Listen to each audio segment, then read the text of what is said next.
to Transforming Relationships Through A Course in Miracles with the Quins, Anna and Greg, and you know who, Spirit. And what we do on our Sunday night class is we let Spirit choose through for us where and that we go in A Course in Miracles according to what Spirit knows we need to learn today. And we did that already, and we came up with the section called The Meaning of Love. That's the original title. If you have the blue covered edition, the section is called The Holy, Instant, and Special Relationships, and it's in chapter 15, section 5 in both books. Mm-hmm. All right. The meaning of love, that gives us a little hint right up front that we do not know the meaning of love. That's right. I wanted to read something, because I'm sure you will have or have already thought of this. It always hits me from the beginning of the course. That's perfect. I love that. It's perfect introduction. I'm going to open the window while you're doing that because it's hot and smoky in here. Okay, but yeah, that's perfect, hon. Now I need to find it again. Let's see. Where it talks about the meaning of love. Yeah, maybe turn the next page. Oh, this course does not aim at teaching the meaning of love. Oh, yeah. I mean, right out the gate. Here we are in the introduction. So the introduction is, you know, before the beginning. And this is A Course in Miracles. It's a required course. Only the time you take the Course in Miracles is voluntary. Free will does not mean that you can establish the curriculum. Free will just means that only that you can elect what you want to take at a given time. So when this lesson comes, you might go, no. Not yet. I don't want to do it yet. Maybe later. I'll take it another 5 years from now. Or another lifetime. Or another lifetime.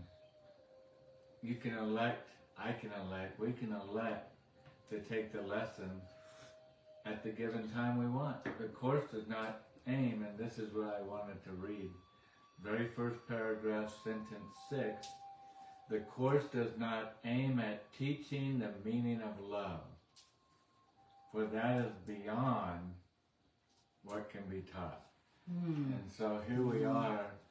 I think it's very interesting that we're going to be actually dealing with the meaning of love. And the reason so is because right after that it says, but the Course's aim is in removing the blocks to what to the awareness to what's the awareness of love's presence, which is your natural inheritance. Right, and we're going to learn in this section literally what those blocks are. And so when we remove the blocks, we can start actually understanding the real meaning of love, not the meaning that we think love is, the real meaning of love. And the Course in Miracles says that love and happiness are one. And so if you're not experiencing consistent, lasting happiness in every area of your life, that's how you know you're not experiencing real love. You don't know what real love is, right? We think that love is specialness, as the Course in Miracles calls it. We think love is something that we get from one other person at a time, you know. That's what we think love is, something I get from somebody else that they then could take away from us through their body. That's what we think love is. It's something physical that we get from another person, a special person. And so that means also that we believe love is something that can be taken from us also. And the Course in Miracles says that love has nothing to do with that. Love is not something you get from one special person that you don't experience or give to everybody. So right off the bat, you know, it's letting us know that love is not anything that we have defined it as. So, yes. And only when you know what love really is will you realize that you've never been hurt by love. You've never been hurt by love. You've never been rejected by love. You've never been abandoned by love. You never have. You know, that I mean, think about that awareness. I've never been hurt by love, you know, but I believe I have been hurt by love, so now I'm afraid of love. Right. Not realizing that it wasn't love that hurt me. It wasn't love that abandoned me. That was something else. That wasn't love. And so now we're afraid of love, you know, and not realizing that, no, we've never really experienced what love really is. So to me, it's very hopeful to remember that, so that you can open your heart back up to the experience of love without fear. So yeah, so here we are. So it says, in the meaning of love, it says, the holy instant is the Holy Spirit's most useful learning device for teaching you love's meaning. Why? Why is the holy instant the Holy Spirit's most useful learning device for teaching me the meaning of love? Because the holy instant's purpose is to suspend judgment entirely. So the holy instant is a practical device where we're going to practice suspending judgment entirely. And you know, the Spirit knows we can only do that for an instant.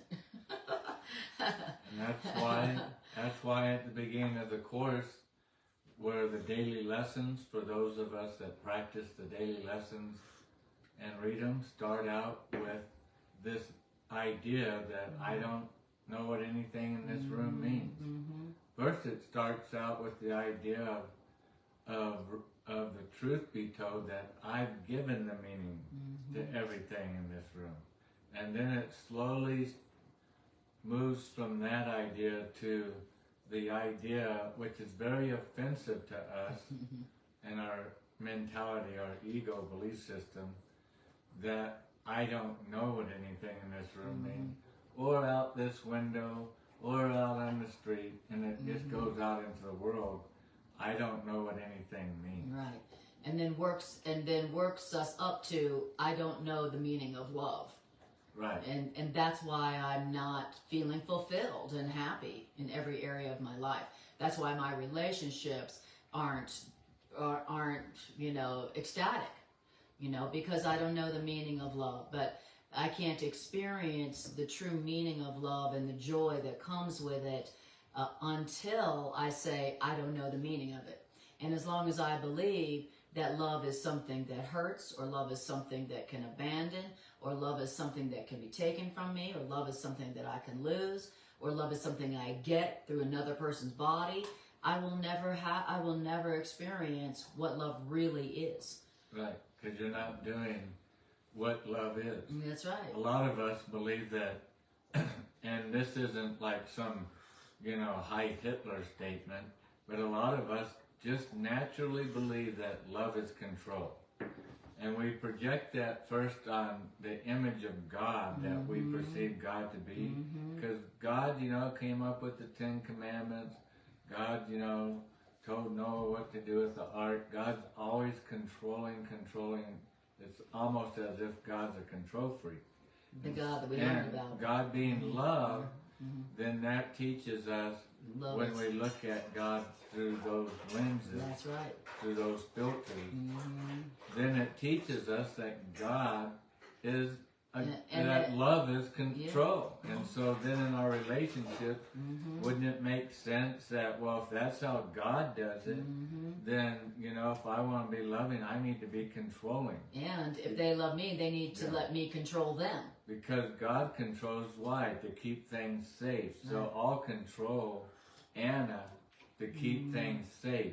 And nothing could be further than the truth. Nothing. That's not how the meaning of love works, because love lets go. Love gives the other what you want. Trust. Which is freedom, and Yeah. I want trust, so I'm going to give trust. That's right. I want freedom, so I'm going to give freedom. I don't want to be controlled.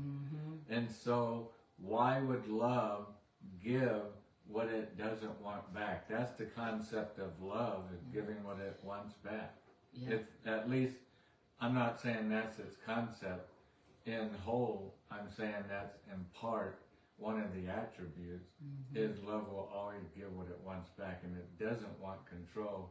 And yet that's why we have to unlearn our meaning of love. That's right. If we want to experience it, there's a workbook lesson that says there's no love but God's, and it says that God is the author of love, and love is as God authored it. So, however God created love to be, that's the way love is, you know. And God loves everything that God created equally.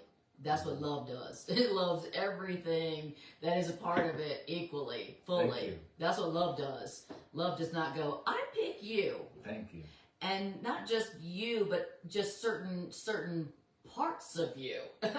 I will pick to love, and I'm going to get love through you or from your parts, you know.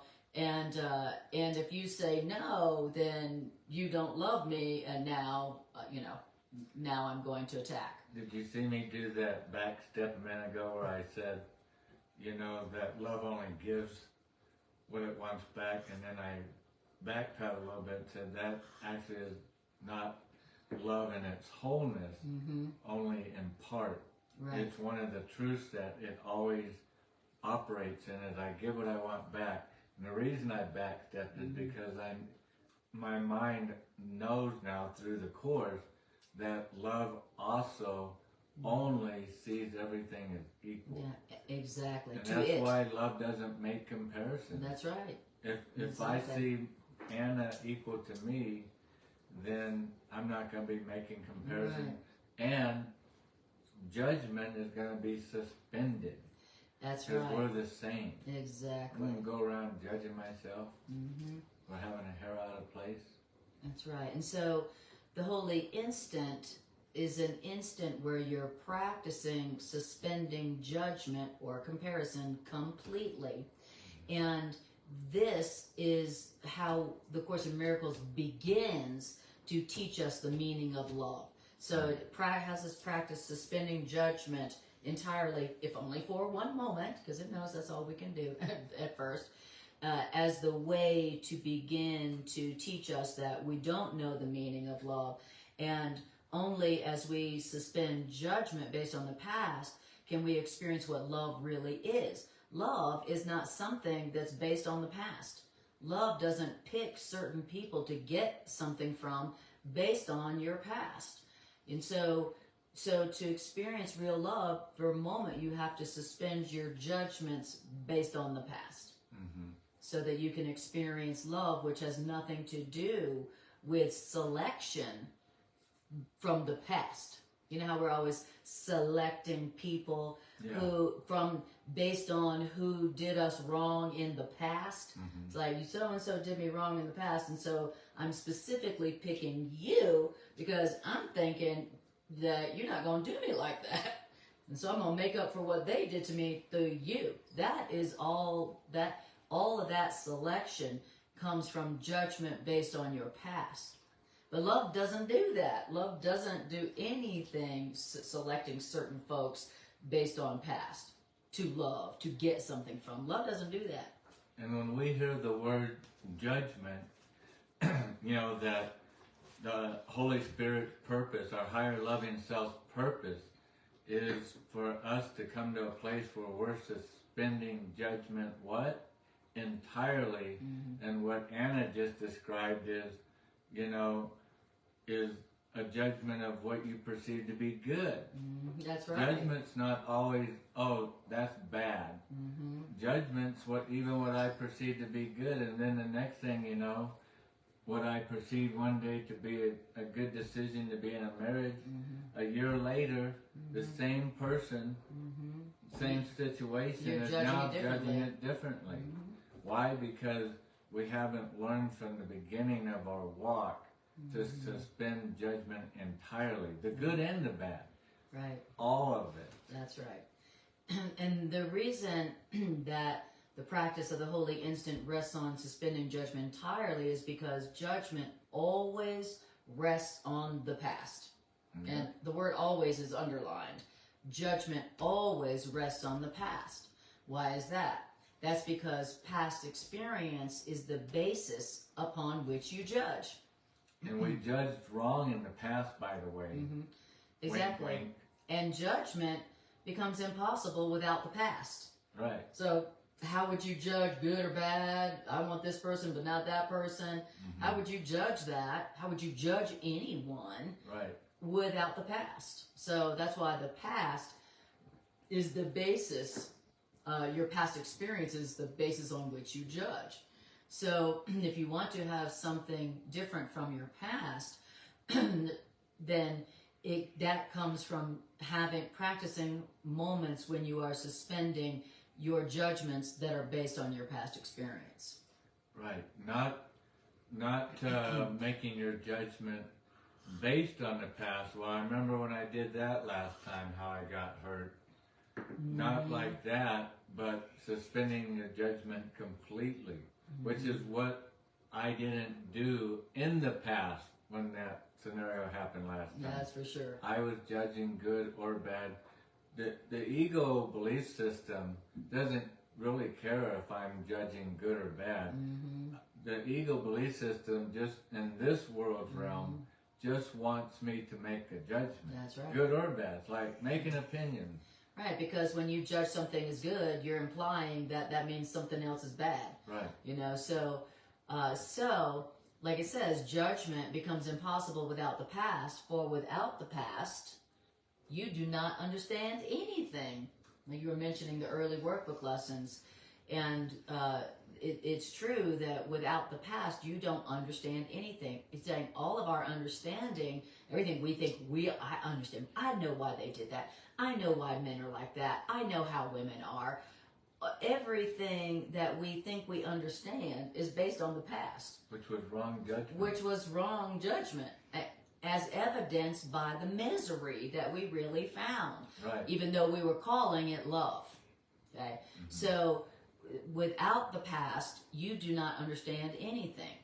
And so, in the holy instant, when you're practicing the holy instant, you make no attempt to judge, because in the holy instant, it would be quite obvious to you that you don't know what anything means, is what becomes obvious in the present moment without the past. You know, and where the way you experience the present moment without the past is you suspend judgment entirely for a moment. Mm-hmm. And it's a practice. The Course in Miracles calls it the practice of the holy instant. Mm-hmm. And without the practice of the holy instant, you'll never come to understand what love really means and experience all the joy and the peace and the abundance and the eternal life and God that is part of love's meaning. So you can see how it said, that's why it says the holy instant is Spirit's most useful learning device for teaching you love's meaning. Mm-hmm. Okay. So I see. So I do want to experience love and understand its meaning, because I want all that love really is, which is the opposite of pain and suffering. But to do that, I'm going to have to practice periodically moments of suspending judgment entirely, which means not making any judgment based on the past. Right. So. And that's the device. That's right. Imagine. It's a tool. Imagine that Holy Spirit's got this tool, this device, and it works. It does. And it says it's most useful. Mm-hmm. It's Spirit's most useful learning device. And right after that, we heard what the ego's useful device is. That's right. But, judgment based on the past. But here, the Holy Spirit's most useful device is for us to come to a place, a holy instant, which is where we let go of all judgment. Mm-hmm. We just say, what is your opinion here? Spirit. Spirit? Mm-hmm. What do you make of this? That's right. Does this look like the wonderful relationship I see it, Mm-hmm. and Spirit's like, well, you could learn an awful lot through this relationship. but I think we can teach you through a less painful path. You don't have to take that path. Would you like to learn what love is, or would you like to learn what love isn't? You know? Yeah. Do you want to experience what love is not, or do you want to learn what love is? You know, that's our choice. And we can experience real love and all the joy, peace, and abundance and eternal life that comes with that if and when we are willing to suspend our judgment for a moment. And to do that as a practice, which means periodically, consistently. Okay. So then it says, so judgment becomes impossible without the past, because without the past, you do not understand anything. In the holy instant, practicing the holy instant, you make no attempt to judge, because in the holy instant, it's quite apparent to you that you don't know what anything means. Now, you are afraid of this. That's right. I am afraid to suspend judgment entirely and to let go of my past entirely, even for a second. We are afraid to do that. Why would we be afraid to let go of our judgments based on our past? Why would we be afraid to do that? Yeah. Because we believe that without the ego, all would be chaos. I believe that without my past, I believe that without my judgment, all would be chaos. Not realizing that all is chaos because of my judgments based on my past. But yeah, we don't connect that. No, we don't connect that. Exactly. But it does sound, in the ego belief system, it does sound totally logical. Mm-hmm. That how could I make a good rational decision, with you, unless the same thing just happened a few weeks ago, and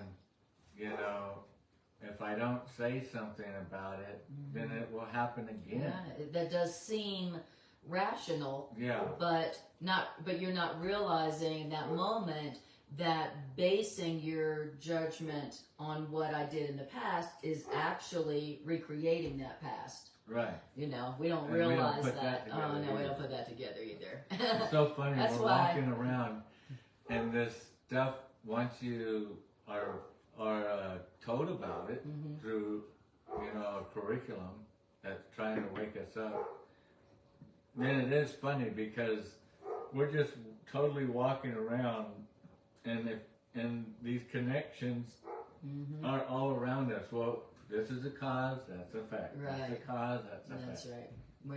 We're blind. The Course in Miracles says we're blind. Right. So then it says, so we're afraid to suspend judgment based on our past, even for a second, because we believe that without our judgments based on the past, all would be chaos. Right. Like Greg was saying, we believe that we need judgment to organize our lives and to protect ourselves. We believe we need judgment to protect ourselves from what happened in the past, not realizing that actually takes the past and puts it into the future. Right. For you to repeat why is this happening again to me? Yeah, but at least this time, I'm going to control it. Better. I'm a child of love. I'm going to control it so that, so the same situation, but I learned from my past. At least that's what I think. Yeah. I've learned from my past, and so you can see how we would think that would be chaotic not to use that information. Right, exactly. That's good, viable information. In this world, that seems to be that goes by the name of maturity and wisdom. Well, I can judge correctly based on my past. I'm mature. I'm wise. Well, that is the opposite. That's just keeping the past going into your future, keeping the patterns going.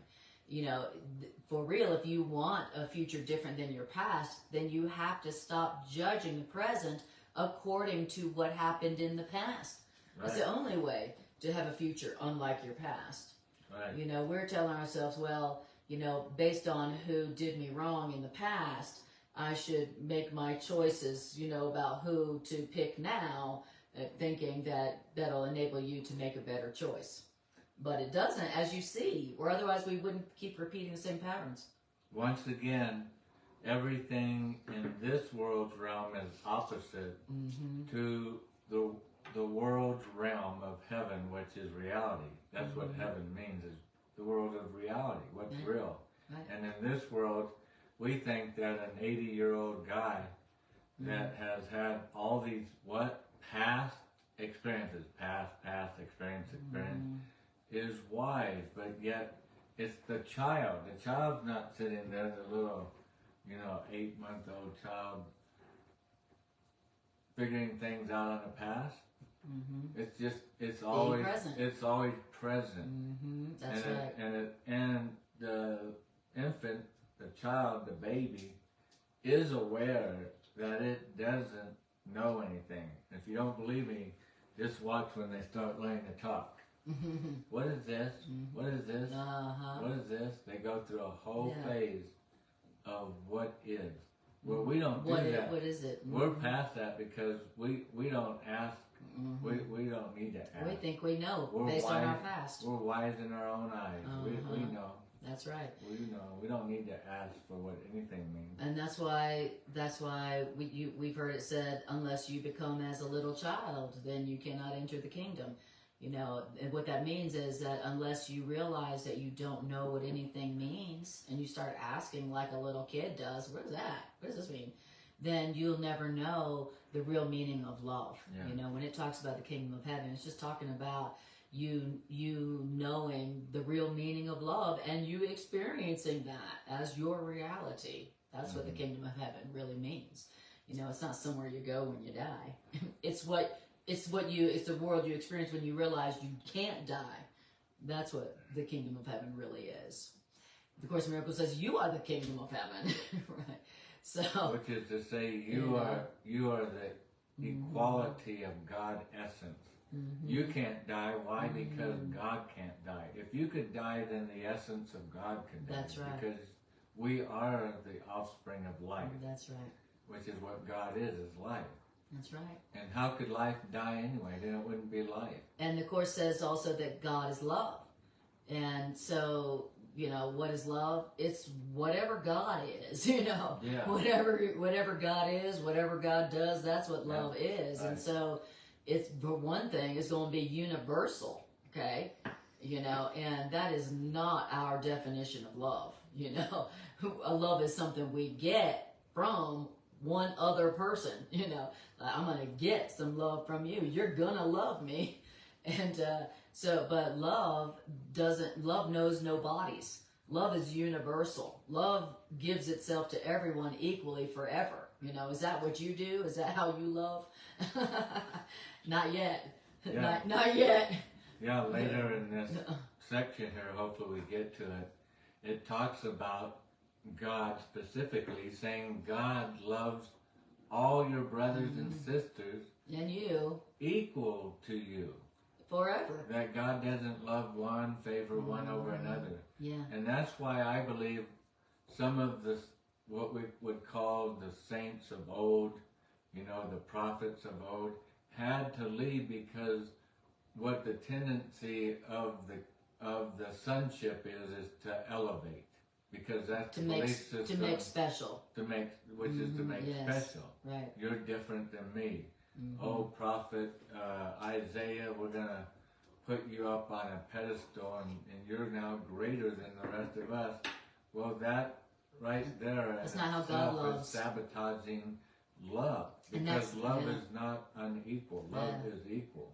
That love gives itself to everyone equally forever. The Course in Miracles says God gives all that God is to all of God's creations. God's not like, what we learned about God was like God picked favorites. Right. That's what we learned about God. And so we think love picks favorites. And Course in Miracles in this section and all through the Course says that anything that's picking favorites is something that's really rejecting all the rest, which isn't loving. No. Love doesn't pick favorites. That's hateful. Love doesn't seek to get anything. Love just loves. You know, but that's not how we define love. You know, we're like, I got to get some love. I need to get someone to love me. Forgetting that you are love. You don't need to get love. And as soon as you give love or extend love, you'll know that you are love and you don't need to get it. And specialness, according to the Course in Miracles, the special relationship is where you're not being the love you are and extending the love like love does to everyone and everything equally. In the special relationship, you're seeking to get love from a body, from someone's body that you picked out.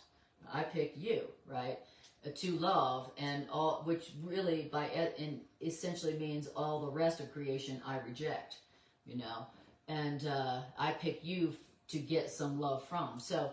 And that's why in all of the relationships that we call loving, we experience such misery and such pain. Okay, where is it that we've experienced the most pain in our lives? Where would you say you've experienced the most pain? In your relationships, right? Why? Because we're misinterpreting love. You know, we think love is one thing, and so but what we're calling love was really specialness. It was unequal love, which is not love. Right. And he says, the Course says, unless you define love like God does, you will never experience real love. You know, which really is just what you are. Okay. So, that was paragraph 1. Yeah. And hi, I just want to say hi, Demi. Demi says, hi, lovely souls, listening through the thunder on the East Coast. Sounds wonderful. And Tricia says, I'm so grateful for you both and the truth. Thank you. And Greg and I are both grateful for the two of you, Demi and Tricia, for sure. Thank you. For sure. So grateful. And whoever else is hiding in the background. Exactly. Whose comments we can't see for some reason. So really, that just, in a nutshell, said how all the religions of this world operate. Yeah. They have a special person, a messiah, an elevated priest or saint or rabbi, or, you know, the elevated ones. The holy ones. The one more favored by God. God has favorites. And if they don't have a chosen person, then they're the chosen. Right. That's just the people. Right, exactly. But again, it's all based on what? Elevated, which makes differences. Where love doesn't see differences. Yeah. Love looks and sees itself. That's it. And love in seeing itself isn't like, well, I wish I wasn't so ugly, looking in the mirror at itself. Love is actually grateful for what it sees because it knows itself. It only sees itself. Because love is worthy of gratitude. Yes, beautiful. All right. So then in paragraph 2 it says, the past is the ego's chief learning device. Because it is in the past that you learn to define your own needs, and it's in the past that you acquired methods for meeting your own needs on your own terms. That's what we were doing in the past. I'm looking to meet my own needs on my own terms. It wasn't about I am love and let me extend love equally to everyone who is just like me in love. No, that's not what I was doing in the past. No. I don't know about you. Or I wasn't seeking to validate something that I know I'm right about. Right. So that's what we were doing in the past, and the past is the ego's chief learning device. That's all the ego's learning and teaching is the past. Okay. The past where I'm learning to define my own separate needs on my own terms. Okay, it's all about me. It's not about loving everyone. It's not about recognizing I am love and we're all one. No, it's about me. I'm going to get me some love and on my terms. And that's what we always say. I gotta find some love on my terms. Who will love me on my terms? Well, that's not love. You're not really looking for love when that's what you're looking for. Mm-hmm. You're looking for what the course calls specialness. You're looking to be made separate. Whether that's elevated or deprecated. Okay. So it says, and we said before that to limit love to part of creation is to bring guilt into all of your relationships, which means to make all of your relationships unreal. Okay? Mm-hmm. What does that mean? That means if you are seeking to separate out certain aspects of totality and look to those separate aspects or separate people of totality and look to those separate people to meet your imagined needs, you are attempting to use separation to save you, thinking if I can just separate off this person from the whole and get this one certain aspect, this one person to give me some love, then I will be saved. I will be happy. That's using separation to make you happy.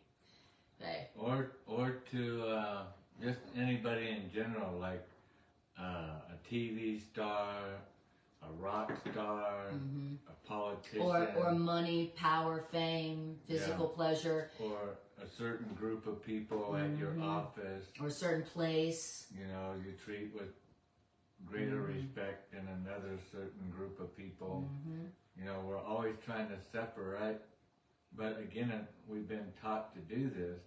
It's an unlearning thing. We've been taught to separate certain aspects of the totality. Mm-hmm. Everybody at my office deserves the same respect and love and recognition that you are God essence, mm-hmm. that you are love. Mm-hmm. And whether I see it or not, mm-hmm. that doesn't change the truth. That's right. And I need to be able to, and of course, that's our learning lessons, is there's many, many, many characters that come along for us to repeat this learning lesson over and over, asking the same question. Am I worthy to be equal to all of the rest of creation? Or is this aspect of God less than the rest of the whole aspect of God? Mm-hmm. Am I a lesser part of God than the rest of God? Or am I greater mm-hmm. than the rest? All the other aspects of creation. Right. Higher or lower. Yes. That's the judgment. Mm-hmm. No judgment makes this stop happening, and it just comes to an even calm, which is equalness. Which is love. Which, you can see the measuring stick of how far we all have to go. Because mm-hmm. it's very, it seems challenging, and it is if we try to do it ourselves. Mm-hmm. That's right. And so it's just, again, revealing how we have defined love in the past, okay? And the way we've defined love in the past is I'm going to go find someone, some person, and I'm going to look to that person to meet my own imagined needs, get to meet my own needs on my own terms. You see, but I'm calling it love. That's what I've called love. I got to go find that one person who will meet my needs on my terms. To be happy. And then thinking that will make me happy. But we've already done that a million times over, and it didn't make us happy. You go find that one person who you think can meet your own needs on your own terms, and you called it love, and you got married, and you did whatever. But did it make you happy? Did it fulfill you? Did it make you more loving? Did it make you feel complete and healed and whole? No, it didn't. It made you more miserable. So that the one you thought you were going to get love from is the one now that you are wanting to get away from. And that new relationship came from all the judgments made mm-hmm. on the past relationship. Yes. And thinking that's what will keep us safe. meaning thinking that's what will bring us happiness. Right. Exactly. It's like, who will love me? Who can I go find to get to love me? Which, finding somebody special to meet your own needs on your own terms, does that sound loving or does that sound selfish? Yeah, based upon your past, Yeah, that they had nothing to do with. That they had nothing to do with. Exactly. You're going to make up for what who in my past didn't do right. You're going to make up for what they did to me. That's my needs. I want somebody who's going to not do to me what the last person did to me. So now your job is to meet that need, to make up for what someone did to me in the past. But like you said, they didn't do that to you in the past. Right. It's like, hi, will you love me and make up for what who did to me in the past? It's like, is that all I'm good for? That's not love. That's selfish. That's not loving. That's getting. And so, finding somebody to meet your own needs on your own terms based on your past that they weren't part of is selfish, and it doesn't produce love as we can see, but this is, as you can see, that's our definition of love, and you can see why and how it is that we all feel like we've been so deeply wounded by love. Now, that we weren't wounded by love, we were wounded by selfishness. Mm-hmm. We were wounded by our selfishness, trying to get someone to meet our needs and calling it love. That's what we were wounded by. Trying to find love outside of ourselves. That's how we wounded ourselves. Right. So when you're seeking to find when you are seeking to separate out certain people to meet your own imagined needs on your own terms based on your past, how then can guilt not enter into all your relationships? How can guilt not enter into that relationship? And that's the basis of that relationship. Of course, guilt is going to enter into that relationship. Yeah, because they're going to step over the line of how you're measuring things from the past. Oh, they're doing that same thing. Mm-hmm. I remember how it turned out when that other person did that same thing. Exactly. And how likely is it that person is going to meet your own imagined needs on your own terms based on your past? How likely is it that they're actually going to be able to meet those needs? Well, since they weren't there in your past, they're not going to really know what they're supposed to do. Until they break and you don't tell them. Until they break That's them. right, and you're not telling them. And then you're the wise one because you're coming in with your little ledger going, I have experience in this area, and this is why I'm going to try to control you now. That's because right. And we don't tell them till later what they were supposed to be doing. It's like, I've got all my imagined needs from my own past, but we don't tell that to the people as our relationship forms. We don't go, these are my own imagined needs that I want you to meet on my own terms based on my past, okay? We don't tell that to them, like you said, until they break that imagined need, and then we go, you betrayed me, you disappointed me. We say it in these words. We go, what were you thinking? What were you had to be thinking something. What were you thinking? And we also say, and if you loved me, you would have known how to meet that need. You would have known that I had that need. Those are the things we say. Yeah. It's just common sense that you wouldn't do that, or you would have done that. Right. It is. And if you loved me, you would have known not to do that to me, like so-and-so did to me in the past. And that's why it's saying, so in other words, nobody can meet your own imagined needs, your own personal needs, and on your terms. Nobody can do that. And so the relationship is bound to be full of anger, guilt, and grievances. Because every time that it's evident that they can't do that, it's an impossible goal, then you're going to give them guilt, You're going to be angry. You're going to be disappointed. And that's how guilt enters the relationship. So, of course, when you have this goal for a relationship, which is not love, of course, guilt is going to enter into that relationship. How could guilt not enter with a purpose like that? With a purpose like that, who needs enemies? All right. So then it says, because seeking to separate out certain aspects of creation and look to those people to meet your imagined needs, that is the source of guilt. Going, hey, you know, you are separate from creation and I pick you to meet my needs. Congratulations, you're the winner. You've won the booby prize or the booty prize. You know, that is the source of guilt. You pick somebody out and you go, I'm separating you out from all of creation and I'm going to put all the pressure and all the burden on you to make me happy. And then call it love.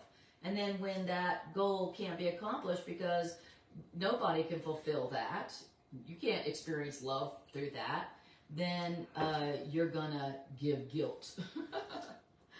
All right, so that is the source of guilt. And to appeal to specialness, to finding somebody, picking them out to meet your imagined needs on your own terms, to appeal to that for love, is to believe you are alone. That's for sure. If that's the way you're looking for love, and that's the way you're defining love, you are gonna feel alone. Yes, you are. You're gonna believe you are alone. Absolutely. Because you're living in the past. And nobody can meet your own personal needs based on your own terms, based on your past. Nobody can. And so what you're gonna be is like, oh, they've disappointed me. Now I'm lonely. You will believe you are alone if you're looking to specialness to experience love. Yep. You know, it's like looking for love in a person instead of looking to the truth to learn that you are love. Mm-hmm. So see the difference? Right. One is like, I'm so lonely. I don't have any person to love me.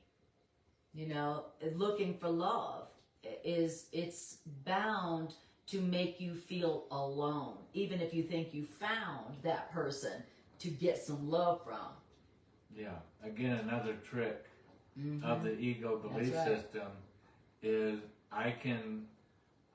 first is that I'm lacking love. And what am I lacking? Love. Love. I'm lacking peace. That's right. I'm lacking joy. That's I'm lacking happiness. Oh, but never fail. Mm-hmm. The ego has come to the rescue in its belief system that, listen, child, all you have to do is look at your past and see, okay, based on that, we can find someone, love, right? Find happiness, find joy. Someone. Yeah, and we're going to do what? The ego device is a body. Exactly. So the ego says, go find someone. Right. And for love. And the truth is telling us, realize you are one. Yeah. To experience you are love, you know. Like the ego says, hey, let's go to your home. And you're like, what? Yeah, you have to leave your home to go find your home. Right, exactly. And somehow that makes sense to us. Right, exactly. Whereas the truth is that you are already home in love now. You are love. Right. And love is something that you realize that you are. Love is not something that you go get from someone who seems separate from you and in a body. That is not, or else if it was, we'd all be blissed out in love all the time. You know, we'd all be experiencing perfect love. Now, the Course of Miracles is telling us that that that real love is you experiencing the fact that perfect love exists in you now. You are perfect love. And so if you say you want to experience love and you're saying that you feel lonely, then this is the only cure.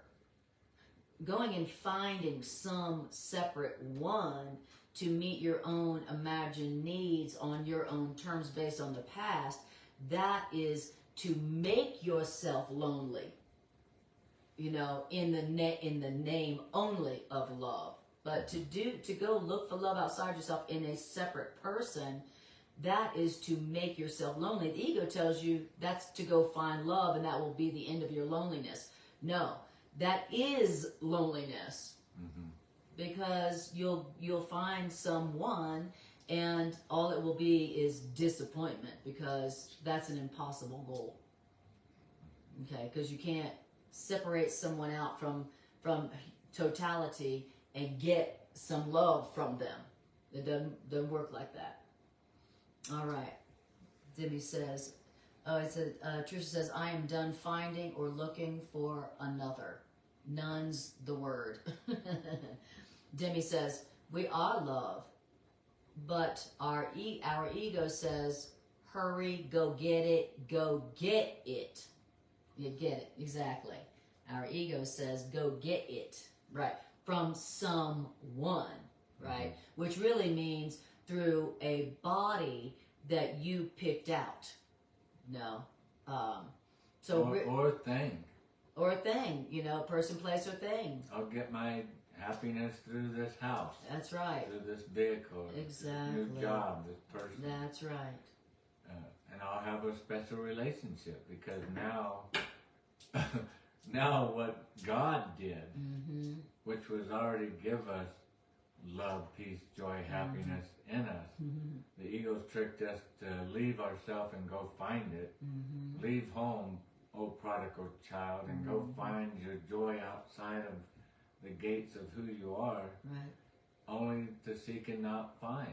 Because the ego knows, the belief system knows, once we leave who we are, mm-hmm. then now we've lost the memory of ourselves. Mm-hmm. That's right. But why, if God is love, why would God put our love and joy somewhere where we're not? Like, does that sound loving? Does that sound loving? It's like, I'm going to place the source of your joy somewhere where you're not. So you'll have to go find it, and then hopefully you can get it. You know, hopefully you can find it and possess it. That's not loving at all. That's mean. That's mean. And then Monica says, we aren't born sinners, ? With right. A laughy face. Yes. And again, you know, what is our religious belief systems? Not just one of them. Mm-hmm. What do they teach mm-hmm. us? That, well, you can't be happy now because God's not happy with you. Right. You know, you were born wrong. Kid. Right. But you can do this, you can dress different, or you can worship on these certain days of the week, or you can abstain yourself from doing this, mm-hmm. or you can, you know, take this do some rituals, or you can do some rituals. Mm-hmm. We won't name them all. Or pay some tithes. Yeah, do whatever. And in other words, still do something outside of yourself. Even if it's a confession, Father, forgive me for I have sinned. Mm-hmm. You're still doing something outside of yourself. That's right. To find what you already have. It's the biggest trick in the world of the devil, the ego, the lying illusion that's been going on since our imagining of coming to this world. Yes, exactly. All right. That's right, Monica. Sacrifice yourself. Exactly. Deny yourself, sacrifice yourself. That's what we learned about love in the past. You know, again, what we're learning here is what is the meaning of love. And first, it's starting off by telling us how we've defined love in the past, so that we can that it is not. And the other main thing that the ego has taught us in the past about love is that love equals sacrifice. that, you know, that love is, you know, love is to sacrifice. And that's another thing that love is not. And so unless we let go of what we learned in the past about the connection between love and sacrifice, then we'll never experience what love really is and all the fulfillment that comes with love. All right. So, okay, so paragraph 3, it says, to be alone is to be guilty. Because to experience yourself as alone is to deny the oneness of the Creator and us, and thus to attack reality. So, you know, so to be alone is to say that, you know, I'm not one with Creator and all of creation. That's what it means to be lonely. So that means if you are lonely, you must be guilty. That means you must have denied the oneness of your Creator and you and all of creation. And you can't be at one unless you're equal. That's exactly right. That's how we're at one. That's exactly right. And truly, to be alone, you would have to deny the oneness of you and Creator and all of creation. That's what you would have to do to actually be alone. Okay? So, given that, that means if you are feeling alone, it means you are denying reality. Because you aren't alone. You can't be alone. But how many times have we felt alone and lonely in life? You know, but that is a 100% denial of reality. That means you don't know what's going on. And here you don't understand anything if you feel lonely. And here it says we're attacking reality. Exactly. You're denying reality. You are not alone. It's impossible. But that's what it means to be alone. It means that somehow you have separated yourself from your Creator and all of creation. And that somehow is by bringing up this belief system of unequal. Right. And that's how I attack reality. Reality is everything, everybody is equal. And then we're going to attack that reality. And when we do, making us unequal, we're not the same, then I become alone because everything is equal. So for me to demonstrate an inequality is to separate myself from the whole. Right. Because the whole can't be separated. Only I can in my mind. In fantasy. You can only believe that you are alone, but you can't make it true. And isn't that good news? You know, to me, this section is such a beautiful answer to those feelings that we've all had, that we all have some days where we feel alone and lonely, like we don't have love. You know, we all have those days, we all have those moments, and we've definitely all experienced that in the past where we felt like we were alone. And this is the cure. This truth is the cure for that. And what it's telling us is that the only way to cure loneliness is not to go find someone, somebody who will meet your own imagined needs on your own terms based on your past. That is not how you cure loneliness, to go find a body, you know, who will meet your needs, which you're not even telling them what those are up front, by the way. The only cure for loneliness is to accept the truth that you are already one and connected with your Creator and all of creation in love. Equally. In total equality. You know, that's the only cure for loneliness. You know, you can't cure loneliness with a body. You just can't. You know, and if you could, we'd all be blissed out. We'd all be blissed out all day long, all the time. We'd be happy. We'd be fulfilled.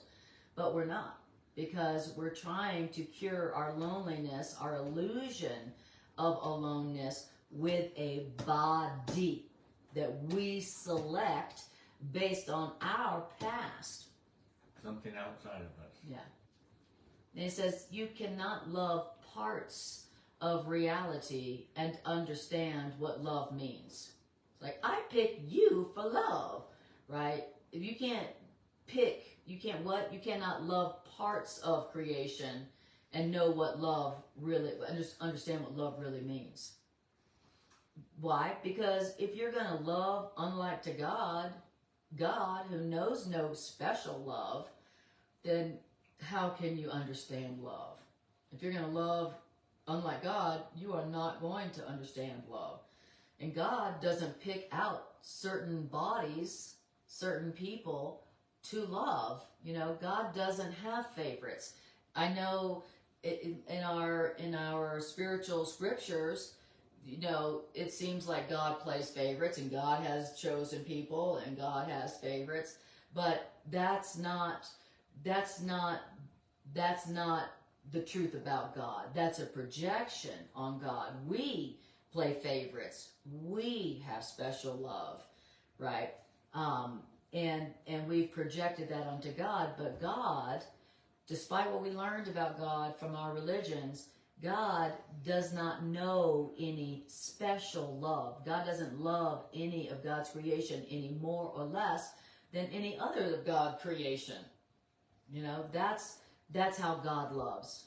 And this is, in my opinion, having studied under a number of different religious thought systems, that I see this pathway as being such a contrast to every other one, because what does every other one share in common is we're the special ones. And that's we're why the chosen ones. I love how it uses the word here, you know, that God knows what kind of love, special love. And special love is to separate. And how do you separate? That's right. By making one elevated over another.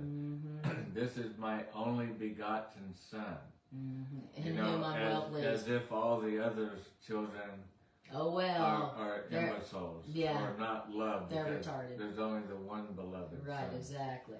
Total specialness. When the Course teaches, yeah, God does have only one child. And you know what that child is God's creation. Yeah. And God has only one begotten creation. That's what that means.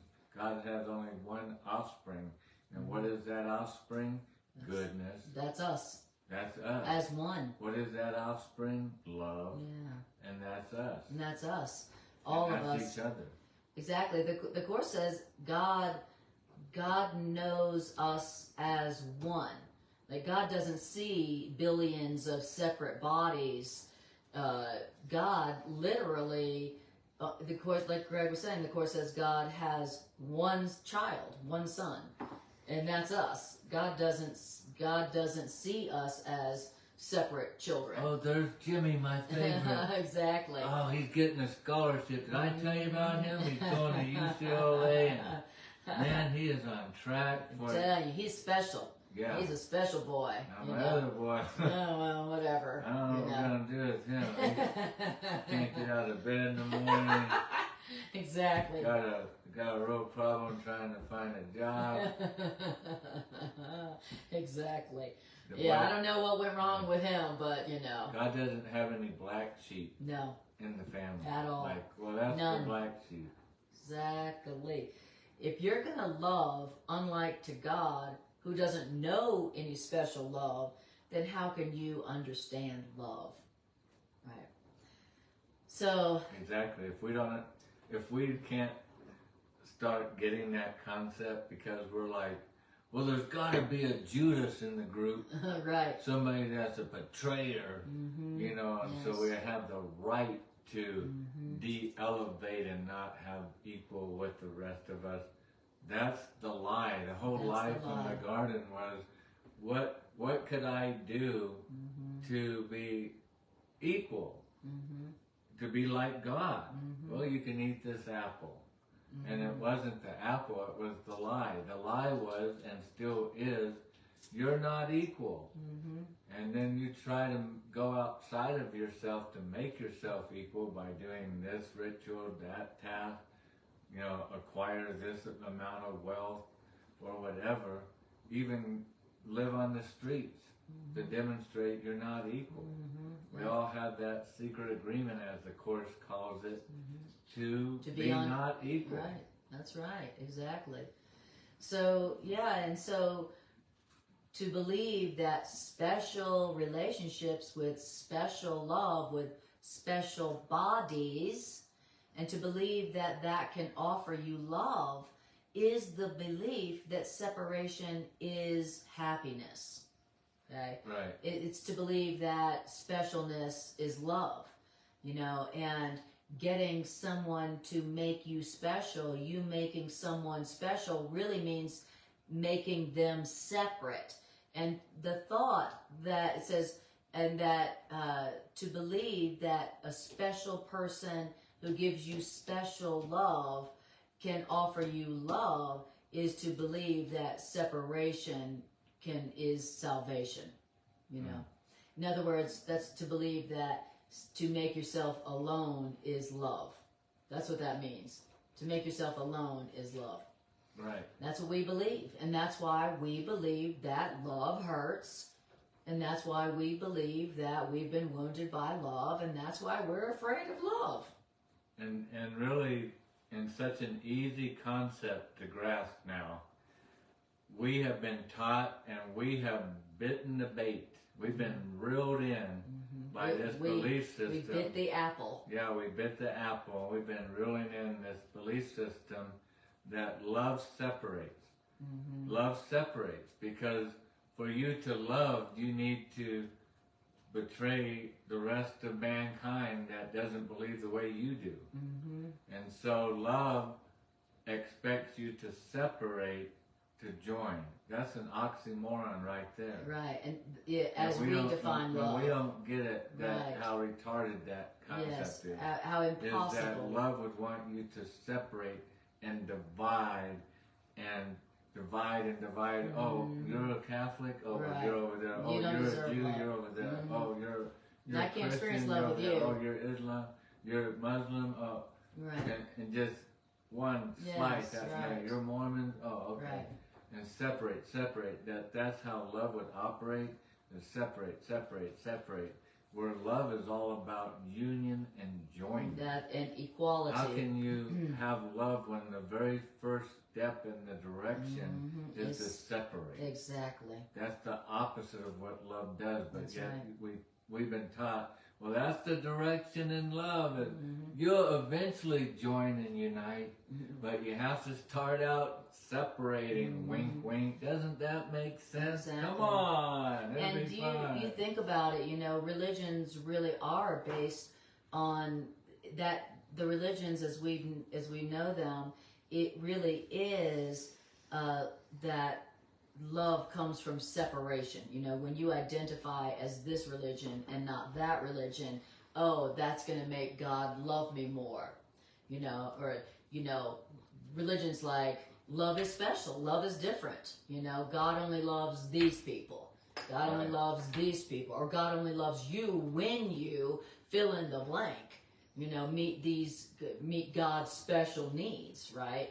So really, religion is the belief that love is separation. You know, that love, that God does special love. God doesn't do special love. And so God doesn't see anybody as Christian, Jew, Muslim, atheist, black, white, male, female. God doesn't see those differences at all. Or as a body. God doesn't even see you as a body. Just spirit. Yeah. What God is. Exactly. And the body is just the manifestation of the belief in special love. The body is the manifestation of our belief that we are separate. And only if we're separate could you have the idea that you need to go get something that's not within you already. I don't think it's in this section, but the Course does say in some section that that every single person has the ability to satisfy you completely. But why? Because everyone is equal, and it says, but the only reason you don't realize or experience that every single person could satisfy you completely is because you don't believe perfect love is in you.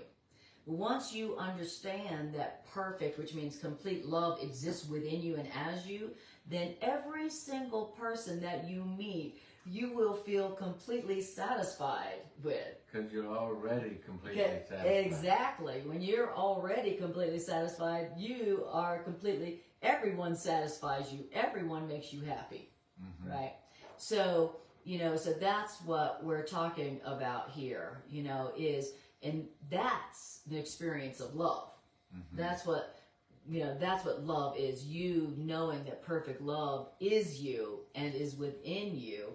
And so everyone you meet, you just feel so happy to meet them, to know them, to be one with them. And when you're completely complete, mm-hmm. Satisfied, when you come into the experience of a relationship with somebody else, mm-hmm.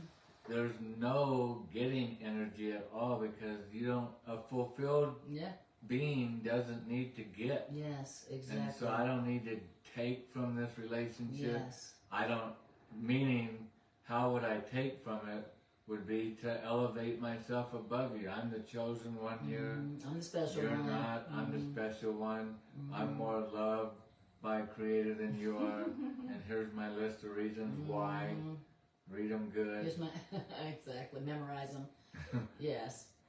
It says, so to believe that special relationships with special love can offer you love is the belief that separation is happiness, because it is the complete equality of the truth in which happiness or love is. Okay, so where is love? It's in the complete equality of the truth. It's in the complete equality of the love, which is where the love is. You want to know where the love is? It's not in some body over there that you got to go find and get. It's in the recognition of the complete equality that love is for everyone. Okay? So, how can you decide that special aspects of the family of God can give you more than others? So I'll read that again. How can you decide that certain people can give you more than other people? How can you decide that this certain person can give me more than other certain people? How can you decide that? Well, the past has taught you this, that certain people can satisfy my own personal needs on my own terms more than some other people, that I can get love from certain people more than I can get love from other people. What has taught me that? My past. Which is my judgment. Which is my judgment. My past is my judgments. That's exactly right. Only my past has taught me that some people I can get love from, whereas other people I can't. You see how limiting that makes our relationship? Because now my relationship with you is limited on my judgments. Because my judgments will only allow certain heights of it to go over here, or to this to happen or that to happen. Because I have all these bombs ready to blow up, landmines all around our relationship. That's right. Rather than suspending judgment completely, which is going to take a lot of trust. That's right.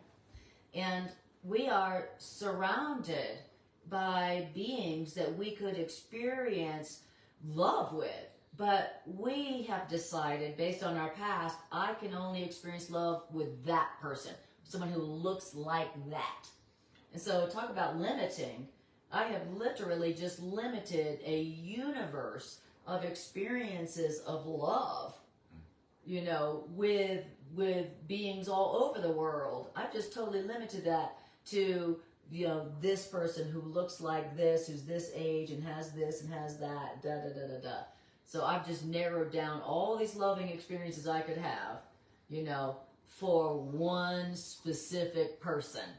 Yeah. Who I'm going to now put my own personal needs on them. And then I'm going to call it love. Yeah. No, that's not loving at all. Like, your job is to meet my own personal needs on my terms. Okay? Are you willing to do that? Awesome. You love me. That is so mean. That person was not, people were not created to meet your own personal needs, on your own personal terms based on your past. That's not why people were created. But that is what goes for love in this world. And you can see why the divorce rate is off the chart, and that's even with people who get married. So many people are just not getting married anymore. You can see why our relationships are so traumatizing, because the purpose we've given our relationship is so mean, it's so special, it's so selfish. It's not loving at all. Well, part of the word special, in those special relationships is, whether I say you're the only person that can fulfill me in this way, or you're the only person that can, or you're the only person that can. What I'm really doing is I'm taking the gift that God gave, which is for me to be fulfilled completely as I am within myself. Yes. And I'm totally distracted from that being a reality, because I'm out here chasing. Yes. And the reason the Course calls it special is it's pretty special that Anna could take on the role as creator. Yeah, of you. Because Anna would have to now do what Creator did. Creator already gave me complete fulfillment. And I'm going, well, I'm fulfilled except whatever that exception I make is. And you're going to help fulfill that. Maybe you're my employer at work and you're going to help fulfill me feeling wealthy enough. Right, exactly. Whatever. You're going to make me feel good enough. That's why it's special, because, oh boy, that person took on the role of God. They're going to complete Greg. When Greg doesn't realize it yet, but he's already complete. That's right. And that's why it says that when you pick out a certain person to meet your own imagined needs on your own terms, that's how guilt enters the relationship, because you are giving somebody a burden. A total burden. You're giving them a big, heavy, impossible burden that they cannot carry, that they cannot fulfill. And then when it's evident they can't, because it's an impossible goal, you give them guilt. Right. You say, you don't love me good enough. Yeah, because now you got to try to control them so that you can get that happiness. You can get your needs that met. You're lacking out of them. Don't you know your whole function in life is to meet my needs on my terms? What you I'm said lacking, you love me, right? To give me what I'm lacking. Yeah, exactly. And the truth is that we're asking them to give up. We're demanding that they give us what we ourselves have rejected in ourselves. And I've never really thought of it this way until just now, but what makes all my brothers and sisters equal is that none of them can give me that. That's right. None of them can fulfill me being whole and complete. That's right. None of them. That's right. It's just a game. It's a wild game we play with each other. That you can fulfill me. You can. I'm only 97% complete, and I see you have the other 3%. Can you? Are you willing to give me that 3% I'm lacking? And that's the whole game of the ego belief system. Is that way we're distracted to know I'm just as God created me, which is equal being. I'm not lacking. That's what makes me equal. I'm complete. To you. You're not lacking either. That's right, exactly. None of us are. And as soon as we start playing that, dabbling into that little voodoo game of... that lie. Yeah, let me fulfill your lack that you're lacking. That's right. I love it. Carla says, sadly, it's a transaction. If you love me, Yeah. Dot, dot, dot, exactly. And then Exactly. Carla also says, specialness blinds us to our completeness. That's exactly right. Perfectly That's said. well said, exactly. And then Demi, it said, unrelated, is Evergreen, Colorado mostly cool and breezy? Yeah, we're finally getting some rain to douse all the fires going on around us. Yeah, we had fires all to our north and to our south. literally. Yes, very Big close by. fires. That's why I'm coughing today, is because, it's like I've been smoking cigarettes every day. It's been that smoky here. So today, Evergreen, all over Colorado, everyone is rejoicing in the rain. Yeah. So a lot of gratitude. A lot of gratitude for rain today. Yeah. And so let's see. So we'll just finish up this paragraph. Let's see. Oh, we did finish. Let me see. Okay. So we're in paragraph 3, sentence 7. How can you decide that certain people can give you more than other people? Well, the past has taught you that. But the Holy Instant teaches you that it's not true that certain people can give you more than certain other people. The Holy Instant teaches you that you are complete right now, that you have all the love, all the power, all the joy that you were given in your creation now. Instead of, so the Holy Instant teaches you that it's not true that some people can give you more than other people. Yeah, thank you. Mm-hmm. That's exactly what we've been using the past for. Yes. We think that the past has taught us well. Mm-hmm. And what has the past taught us well that we think it's taught us is that we can get more from some people and less from others. That's right. Because we are lacking. Right. That's what we think it's taught us. But if that's what we got out of it, we didn't learn anything, because you can't learn that you're lacking. That's a false learning. But yet we're using the past as, well, I was lacking and I got a girlfriend and then I wasn't lonely anymore. And so my past has taught me that I am lacking, but I can fulfill those lacks. By getting a special person. And then I was cold, and my past taught me I got a home, and I moved in and I was warm. I wasn't cold anymore, so that lack was fulfilled.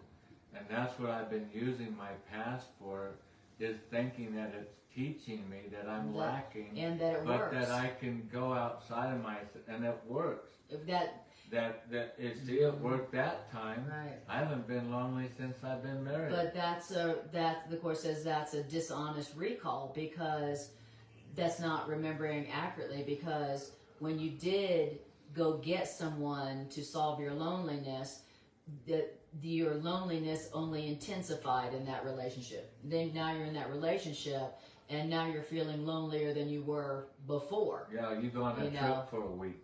Right. So, or when the guilt comes in to the relationship because of its unholy, unloving purpose, then when the guilt comes in, then the two people now, their bodies may be under the same roof, but their minds are worlds apart. When the guilt enters into the relationship, then the two people start living in different worlds, And so the past is teaching you that get a body that will solve your loneliness, but that is never worked. Getting the body never solved the loneliness. And for me, the greatest loneliness I ever felt was in a relationship where the guilt had entered. That's where I felt really lonely, much, much more lonely than when I wasn't in a special relationship. So we're going to stop here. This is a very long section, but a very good section, eh? Very good section, especially if you want to experience the fulfillment of love. And if you want to cure that experience of being lonely, feeling alone, this is the cure for that.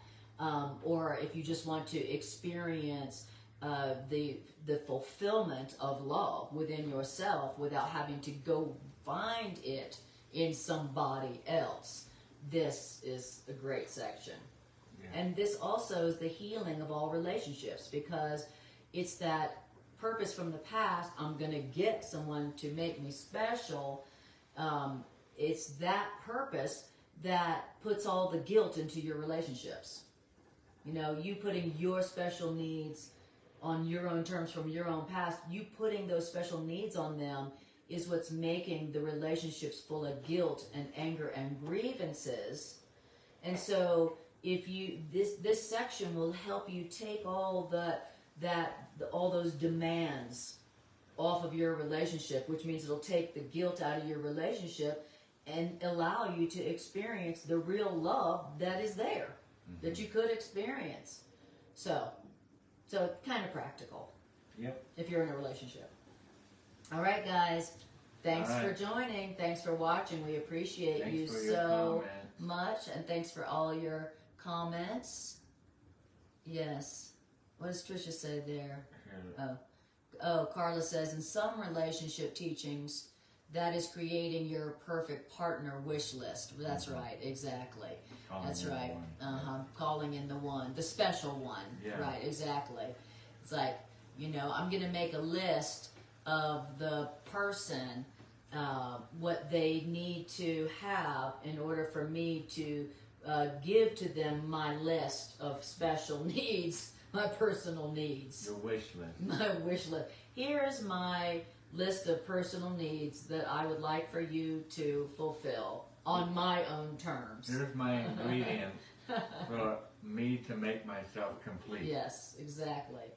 Exactly. Beautiful. Tricia says, I have noticed I'm not interested in others' specialness. I see specialness playing out around me. I call these tests. Very good. That's like they're little pop quizzes. Beautiful lessons. Thank you all. We appreciate you all so much. Thank you and if you want to support this ministry, then you can share this on your Facebook feed, or like, share, and subscribe if you're watching this on my YouTube channel. Appreciate Thanks you for all the hearts. Love you guys.